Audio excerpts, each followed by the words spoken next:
I scraped every question AI automation builders are asking right now about escaping low-ticket chaos, scope creep clients, and figuring out how the hell to actually turn their skills into real money. Today I'm giving you straight answers, not fluff, based on 12 years of consulting and scaling my own business to $52K a month solo. So let's get into it. Question 1. Why do people only want to pay me $2,000 for weeks of work? And that's a pretty simple answer because it's probably got something to do with your offer. Now, if you're going in there and you're just selling them some form of tool, clients don't really care about that. They care about the outcome. If you focus on selling a tool, that means that you're limiting the amount of money that you can actually charge them. You should rather focus on the outcomes that you provide, specifically, obviously, the valuable ones, because that's where the money hides. That's the return on investment that they can expect from whatever it is that you're going to implement at their site. So for instance, instead of selling them an N8N workflow, you could say that you are going to be saving their team X amount of money. You're going to be increasing their revenue by X amount of money. Things like that. Focus on the positioning rather than trying to focus on different tools or more expensive tools. The idea all stems from the offer and the way that you position it and frame it to the client. And I would also add that you probably didn't take into account your different pricing methodologies behind this. So you need to revisit that and really frame everything towards value-based pricing, where you take 10 to 20% of whatever this tool or implementation does for them as your fee. That way you're not just stuck on a fixed cost, but you're stuck on a fixed cost, but from the perspective of value-based pricing, which is far more lucrative. Question 2, can I actually make a full-time income from AI freelancing, or is it just side hustle forever? And the answer is yes, you can. There are obviously tons of people making a lot of money right now, even on Upwork. But the idea is that you need to change this brain of yours to stop thinking like a freelancer and more like a consultant. You need to position yourself as a long-term partner with businesses instead of just being the guy who builds tools or solves one little problem. For instance, if you look at the long-term picture, the idea for me, what I've done over the last 12 years is you go into a business and you start with something like an audit. The audit shows them all their problems. It builds them a roadmap. It gives them a strategy. And that helps you sell yourself just as much as it helps them understand exactly where they need to go.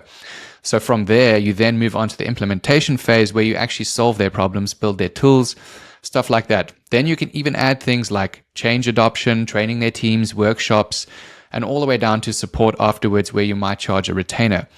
The point being is that you go from just this single amount of money, which is building the tool, to this entire scope of work, which is far more valuable. It usually lasts up to a year because you're now this transformation partner who helps them get where they need to go over the long haul, rather than just being some freelancer who handles a specific task. So in summary, it's all about evolution. You need to evolve with the client from step 1 all the way through for whatever their business needs are, and then you'll make far more money than just doing side hustles. Question 3, why do clients ghost me after proposals? And that's probably because your proposals aren't as good as you think they are. In life, everything is perception, and the better that you are at manipulating that perception, the more you're going to get from or out of people. So if somebody chooses someone else over you, it just means that they did a better job at manipulating these people into believing they had the best product on the market. So you need to figure out where you went wrong and then fix that. Usually it comes down to the positioning in the offer. The proposal that you sent them probably didn't align enough to their pain points or show them enough return on investment in a way that everybody who read this thing understood and said, wow, this guy knows exactly what he's doing. He showed us exactly what our problem is and how he's going to take us to the promised land.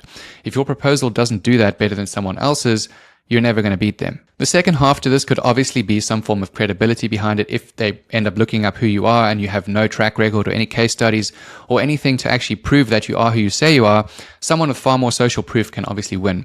So if you don't have a lot of social proof yet, I would focus on getting that as fast as possible to attach it to your offers so that you actually come across as someone worth working with. Question 4, where do I find clients who actually pay well? That's a loaded question because there are lots of moving parts, but I would start with finding people who have an urgent pain. They have a lot of money and you can actually see some form of signal that these people want someone to solve their pain.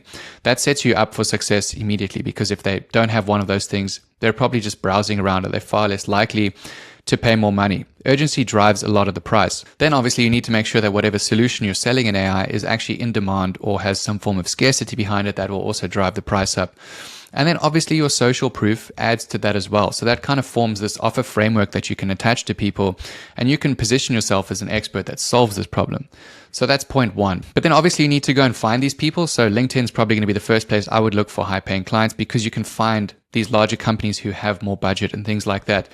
But If you can get a referral, that's going to be your best way in because the trust is already there. There's far less friction into actually understanding who you are and what you're about if you get an introduction. But to be honest, the actual part of clients who pay well will come from those first things that I mentioned, like urgency, scarcity, and things like that. Find people with major pain and figure out the best way to solve their problem. Question 5, why do all my projects spiral into endless revisions? That's a simple answer. You're probably just not setting boundaries up front when you reach out to clients. So before you take on a project, you should understand that scope creep is a real thing. Clients will always try to get more out of you. You might have to work late because they didn't tell you something or something's out of date when you go and do the thing for them. Either way, your job is to set boundaries as soon as possible, and that's usually in your statement of work with them. You need to say that this is what we're going to be doing, X, Y, Z. Anything beyond that would need to be revisited and re-agreed upon, things like that. It really just comes down to setting your boundaries because this will happen anywhere, no matter what you do. The second part of this is obviously you need to have a definition of done. So if you don't bake this into your statement of work and you don't say, okay, this is what success looks like, this is what we're working towards, and when we reach that point, we know we're done. That way, if they need any revisions or something changes, you can say, well, this deviates from our definition of done. Therefore, it's not my problem. Look at the contract that we have. If there are any revisions that do need to happen, we need to re-agree a rate.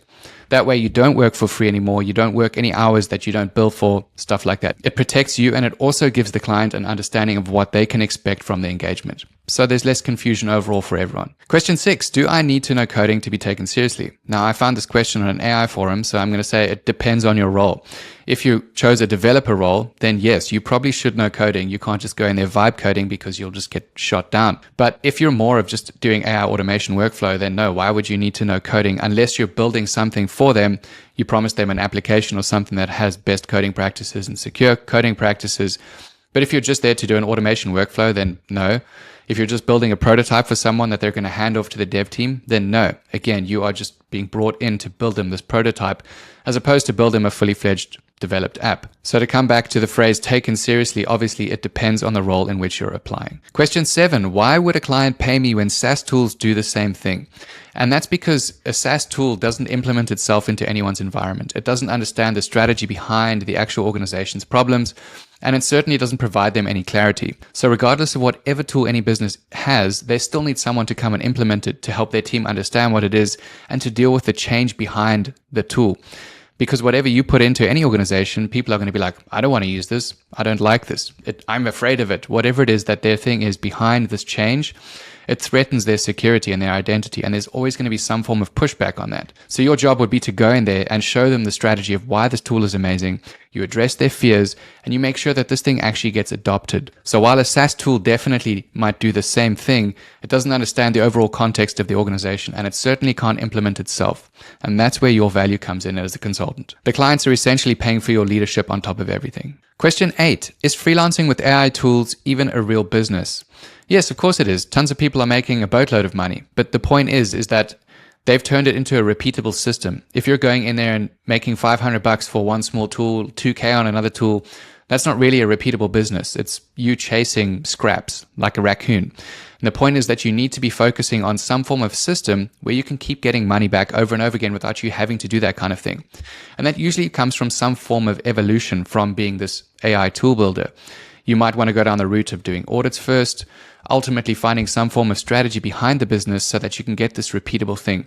Or the best thing to do would probably be to position yourself as some form of strategic expert. You align yourself or partner with the business on a retainer basis, and that way you have predictable income. So for instance, you could charge an organization $10,000 a month, they get 2 days of your time a week, and you go in there and do whatever it is that they need to do. That might be helping them build a tool, it might be helping them understand the strategy behind whatever they're trying to do within their business and AI at this time, or it might even be training their team or doing workshops. The point being is that you want to move into this model as fast as possible. There are obviously longer term engagements that you can get on if you weren't able to get a retainer.